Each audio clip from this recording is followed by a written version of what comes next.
नमस्ते दोस्तों, welcome back to रोजाना मार्केट अपडेट। आज का वीडियो बहुत ही स्पेशल है क्योंकि हम डिस्कस करने वाले हैं बिग टेक कंपनीज का सबसे मैसिव क्वार्टरली रिजल्ट। गूगल ने अपना पहला 100 बिलियन क्वार्टर अचीव किया है। एप्पल भी 102 बिलियन पर पहुंचा है। माइक्रोसॉफ्ट और मेटा दोनों ने भी रिकॉर्ड्स रिजल्ट दिखाए। अगर आप स्टॉक मार्केट में इन्वेस्ट करते हैं और टेक्नोलॉजी स्टॉक्स में इंटरेस्टेड है तो ये वीडियो आपके लिए एब्सोल्युटली एसेंशियल है। आपको क्या जानना है? कौन सी कंपनी सबसे ज़्यादा ग्रो कर रही है?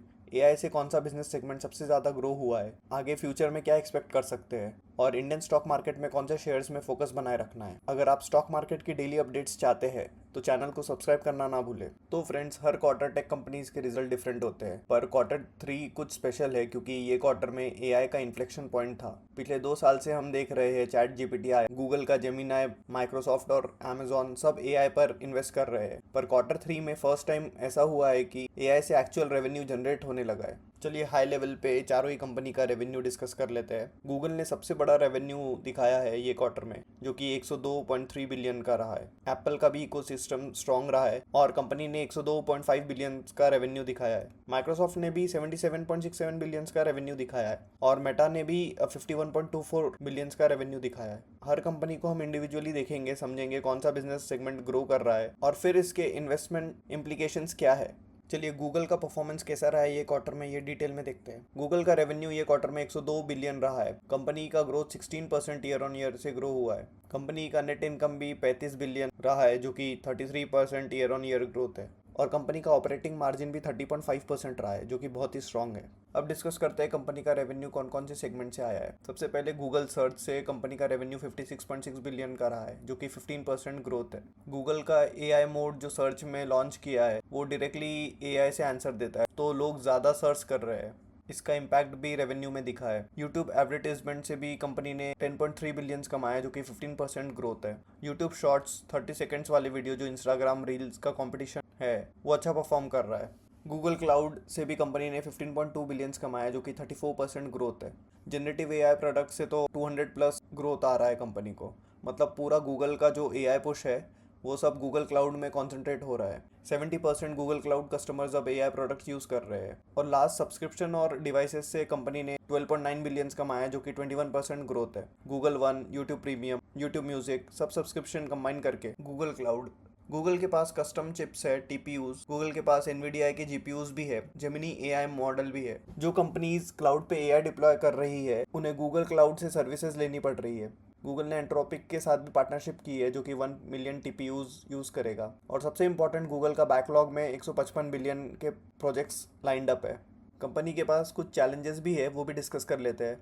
गूगल ने कैपिटल एक्सपेंडिचर के गाइडेंस अप किए हैं। इसका ये मतलब है कि कंपनी अभी डेटा सेंटर बिल्डिंग में पैसे इन्वेस्ट करेगी। और कंपनी को ईयू की तरफ से फाइन भी लगा है 3.5 बिलियन का, पर उससे बिजनेस मॉडल को अफेक्ट नहीं हुआ है ज़्यादा। ये गूगल का स्ट्रॉन्गेस्ट क्वार्टर था लास्ट डिकेड में।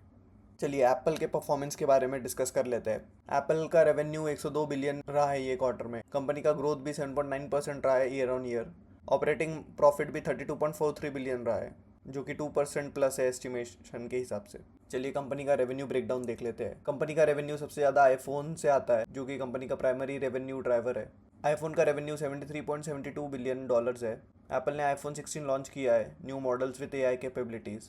आईफोन का टोटल सेल्स अच्छा है और ग्लोबली भी डिस्ट्रीब्यूशन बहुत अच्छा है। कंपनी सर्विसेज से भी 28.75 बिलियन कमाई है, जो कि ऐप स्टोर, एप्पल पे, एप्पल म्यूज़िक, आई क्लाउड, एप्पल टीवी सब कंबाइन करके ये ऑल टाइम हाई रहा है एप्पल के लिए। इसका मतलब क्या है? एप्पल का इकोसिस्टम इतना स्ट्रांग है कि यूज़र पे करना चाह रहे हैं और रिकरिंग रेवेन्यू मॉडल है। एप्पल को इमर्जिंग मार्केट से ग्रोथ एक्सपेक्टेड था, वो मिल रहा है। अभी डबल डिजिट ग्रोथ है इमर्जिंग मार्केट में, जिसमें चाइना और इंडिया जैसे कंट्रीज आते हैं। ये पॉजिटिव साइन है। बहुत लोग सोचते हैं कि हार्डवेयर ग्रोथ तो स्लो है, जैसे कि सिर्फ आईफोन बेचने से कैसे ही पैसे कमाएंगे। कंपनी का सर्विस ग्रोथ एप्पल के लिए एक रेवेन्यू कुशन है। एप्पल का जो लॉन्ग टर्म स्ट्रैटेजी है वो सर्विसेज पे ही बेस्ड है। कंपनी ने 0.26 पर शेयर का डिविडेंड भी अनाउंस किया है और ये कंसिस्टेंट है। एप्पल हर क्वार्टर डिविडेंड देता है। चलिए अब माइक्रोसॉफ्ट के बारे में डिस्कस कर लेते हैं। कंपनी का रेवेन्यू 77.67 बिलियन रहा है। कंपनी का ऑपरेटिंग प्रॉफिट भी 37.96 बिलियन रहा है और ऑपरेटिंग मार्जिन 48.9% रहा है, जो कि हाईएस्ट है। इसका मतलब हर 100 रुपीज़ रेवेन्यू में से 48.9 रुपीज़ माइक्रोसॉफ्ट के पास प्रॉफिट के रूप में आते हैं। माइक्रोसॉफ्ट की ग्रोथ में सबसे इम्पोर्टेंट ड्राइवर है अज्योर के क्लाउड सर्विसेज, जिससे कि कंपनी को रेवेन्यू आता है 30.29 बिलियंस का, जिसमें ग्रोथ है 40% ईयर ऑन ईयर पे, जो कि बहुत ही मैसिव है। और एआई का कंट्रीब्यूशन भी 16% है, मतलब 40% ग्रोथ में से 16% प्योरली एआई ड्रिवन है। चलिए कंपनी का सेगमेंट ब्रेकडाउन डिस्कस करते हैं। अज्योर और क्लाउड सर्विसेज से कंपनी के पास 30.29 बिलियंस का रेवेन्यू आता है। GitHub Copilot, Microsoft Azure AI services, Microsoft 365 Copilot, सब कुछ अज्योर पे रन हो रहा है। सेकंड बिजनेस सॉफ्टवेयर, जिससे 33.02 बिलियंस का रेवेन्यू आया है, जिसमें माइक्रोसॉफ्ट का Office, Word, Excel, PowerPoint, Teams आता है। चलिए मेटा के बारे में डिस्कस कर लेते हैं। मेटा का रेवेन्यू 51.24 बिलियंस रहा है, जो कि 26.2% ईयर ऑन ईयर की ग्रोथ है, जो हाईएस्ट ग्रोथ है चारों ही टेक कंपनीज में। कंपनी का ऑपरेटिव इनकम भी $20.54 बिलियन रहा है और ऑपरेटिंग मार्जिन भी 40% रहा है। सबसे ज़्यादा ग्रोथ मेटा के पास है। मेटा ने एआई को यूज़ करके अपनी एडवर्टाइजमेंट प्लेटफॉर्म को रेवोल्यूशनाइज किया है। मेटा का रेवेन्यू ज़्यादातर एडवर्टाइजमेंट से आता है। कंपनी का एड रेवेन्यू 50.8 बिलियन है, जो कि 26% ईयर ऑन ईयर की ग्रोथ है। मेटा का जो रिकमेंडेशन सिस्टम है वो एआई पावर्ड है। आप जब इंस्टाग्राम ओपन करते हो, एआई समझता है कि आप क्या लाइक करते हो और उसके अकॉर्डिंगली एड्स शो करता है, जिस बेसिस पे कंपनी को रेवेन्यू होता है, जिससे बेटर टारगेटिंग होती है, बेटर रिटर्न ऑन इन्वेस्टमेंट आता है एडवर्टीजमेंट पे और बेटर मोनेटाइजेशन मिलता है मेटा को। मेटा के पास डेली एक्टिव यूजर्स 3.54 बिलियन है, तो हर दिन 3.54 बिलियन लोग फेसबुक, इंस्टाग्राम, व्हाट्सएप या मैसेंजर यूज करते हैं। ये नियरली दुनिया की आधी पॉपुलेशन है। कंपनी के पास इंस्टाग्राम में 3 बिलियन मंथली एक्टिव यूजर है, जो कि बहुत अच्छा रिकॉर्ड है। चलिए चारों कंपनी को अभी कंपेयर करते हैं एक साथ। रेवेन्यू वाइज तो एप्पल और गूगल आगे है कंपेयर टू माइक्रोसॉफ्ट और मेटा, और ग्रोथ वाइज की अगर बात करें तो मेटा सबसे हाईएस्ट है, फिर माइक्रोसॉफ्ट, गूगल और एप्पल आता है। तो मेटा हाईएस्ट ग्रोथ दे रहा है, बट एप्पल और गूगल का एब्सोल्यूट रेवेन्यू ज़्यादा है। प्रॉफिटेबिलिटी की बात करें तो ऑपरेटिंग मार्जिन में माइक्रोसॉफ्ट सबसे इफेक्टिव है, उसके बाद मेटा, फिर गूगल और फिर एप्पल। डिविडेंड और कैपिटल रिटर्न की बात करें तो एप्पल एक्यूरेटली डिविडेंड देता है, बट बाकी कंपनीज डिविडेंड नहीं देती है इतना, वो ज़्यादा बायबैक प्रेफर करती है। अगर एआई की बात करें चारों कंपनीज में, तो गूगल के जेमिनी के पास 650 मिलियन यूजर्स है, जो कि सर्च एआई में ज़्यादातर यूज़ होता है। माइक्रोसॉफ्ट की अगर बात करें तो ओपन एआई के साथ पार्टनरशिप है कंपनी की, को पायलट है एवरी प्रोडक्ट में, और अज्योर और ओपन एआई का डोमिनेंट है। मेटा की बात करें तो कंपनी ने एआई एड में इम्प्लीमेंट किया है, जो कि हमने पहले की स्लाइड में डिस्कस किया है। कंपनी के पास डेली एक्टिव यूजर्स बहुत है। एप्पल की बात करें तो सबसे कम एआई प्रोडक्ट्स एप्पल के पास है।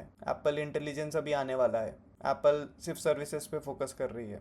तो इनमें से कौन जीत रहा है? अगर चारों की बात करें तो चारों ही जीत रहे हैं, बट अलग अलग वेज में। गूगल जीत रहा है सर्च और क्लाउड में, माइक्रोसॉफ्ट जीत रहा है एंटरप्राइज क्लाउड में, मेटा जीत रहा है एडवर्टीजमेंट और यूजर एंगेजमेंट में, और एप्पल जीत रहा है इकोसिस्टम में। चलिए की टेक अवेज के बारे में डिस्कस कर लेते हैं। एआई अभी रेवेन्यू जनरेट कर रहा है। पिछले 2 साल से हम प्रेडिक्ट कर रहे हैं कि एआई से रेवेन्यू कैसे आएगा, बट ये क्वार्टर में पहली बार प्रूव हुआ है। ये कंपनियां मैसिव कैपेक्स भी कर रही है, पर ऑपरेटिव इनकम भी स्ट्रांग है। गूगल 33% नेट इनकम का ग्रोथ दिखा रहा है, माइक्रोसॉफ्ट भी 27% प्रॉफिट दिखा रहा है इतना स्पेंड करने के बाद भी, और मेटा भी 18% ऑपरेटिव इनकम दिखा रहा है। मतलब ये कंपनी सस्टेनेबल मॉडल में स्पेंड कर रही है। यूजर एंगेजमेंट भी स्टेबल है। 3.5 बिलियन मेटा यूजर्स है और 650 मिलियन जेमिनी यूजर्स है। ये मेन स्ट्रीम एडॉप्शन है एआई का। चारों ही कंपनी एआई में इन्वेस्ट कर रही है हेवीली। अगर लॉन्ग टर्म पोजीशनिंग की बात करें तो अगले 5-10 साल का जो ट्रेंड है वो कि एंटरप्राइज एआई अडॉप्शन में रहेगा, कंज्यूमर एआई अडॉप्शन में, और एआई के हर फील्ड में रहेगा। चलिए समराइज करते हैं जो कि हमने सब डिस्कस किया है। ये क्वार्टर चारों ही कंपनी के लिए हिस्टोरिक रहा है। नेक्स्ट 5 से 10 साल एआई के जरिए जो ट्रांसफॉर्मेशन होगा, ये हो सकता है कि सबसे बड़ा एवोल्यूशन हो। अगर इंडियन स्टॉक मार्केट की बात करें तो आईटी कंपनीज पे आप फोकस बनाए रख सकते हैं, और रिलायंस पे भी, क्योंकि रिलायंस भी डेटा सेंटर में इन्वेस्ट कर रही है गूगल के साथ। अगर आपको ये वीडियो पसंद आए तो लाइक बटन ज़रूर दबाएं, अपने इन्वेस्टर फ्रेंड्स के साथ शेयर करिए, और कमेंट में आप बताइए ये चारों कंपनीज में से आपको कौन सी कंपनी का रिजल्ट सबसे ज़्यादा इंटरेस्टिंग लगा है।